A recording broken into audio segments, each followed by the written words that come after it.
Fighting with M23 rebels in eastern Congo has left at least 13 peacekeepers and foreign soldiers dead, United Nations and Army officials said Saturday.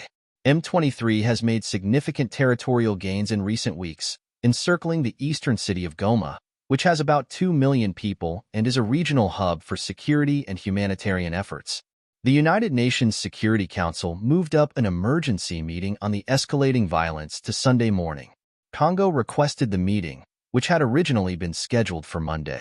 On Saturday, Congo's army said it fended off an M23 offensive toward Goma with the help of its allied forces, including UN troops and soldiers from the Southern African Development Community Mission, also known as SAMIDRC. The Rwandan-backed M23 is clearly exploiting the presidential transition in the U.S. to advance on Goma, putting thousands more civilians at risk, Kate Hickson, Advocacy Director for Africa at Amnesty International U.S., told the Associated Press. Congo, the United States and United Nations experts accuse Rwanda of backing M23, which is mainly made up of ethnic Tutsis who broke away from the Congolese army more than a decade ago. Rwanda's government denies the claim, but last year acknowledged that it has troops and missile systems in eastern Congo to safeguard its security, pointing to a buildup of Congolese forces near the border. United Nations experts estimate there are up to 4,000 Rwandan forces in Congo. The burning wreckage of a white armored fighting vehicle carrying United Nations markings could be seen on a road between Goma and Sake on Saturday, where much of the fighting was concentrated in recent days. 2 South African peacekeepers were killed Friday, while a Uruguayan blue helmet was killed Saturday, a United Nations official told the Associated Press. The official spoke on condition of anonymity because they weren't authorized to speak on the matter publicly.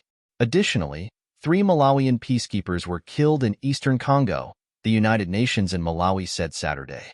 7 South African soldiers from the SAMIDRC were also killed during clashes with M23 over the last 2 days, South Africa's Department of Defense said in a statement. Uruguay's military, in a statement issued Saturday, identified its member killed in Congo as Rodolfo Alvarez, who was part of the Uruguay 4 Battalion. The unit, according to the statement, is working uninterruptedly to comply with the United Nations mandate, as well as to guarantee the evacuation of non-essential civilian and military personnel from the city of Goma. Various measures have been taken to improve the security of our troops, who are operating in adverse conditions, the military said. It added that 4 Uruguayan peacekeepers were also injured. 3 of them remained in Goma while a 4th one was evacuated to Uganda for treatment. Since 2021, Congo's government and allied forces, including SAMIDRC and United Nations troops, have been keeping M23 away from Goma.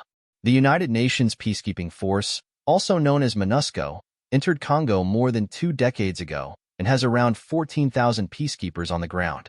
South Africa's Defense Minister, Angie Motshekga, was visiting the country's troops stationed in Congo as part of the United Nations peacekeeping mission the day the soldiers were killed.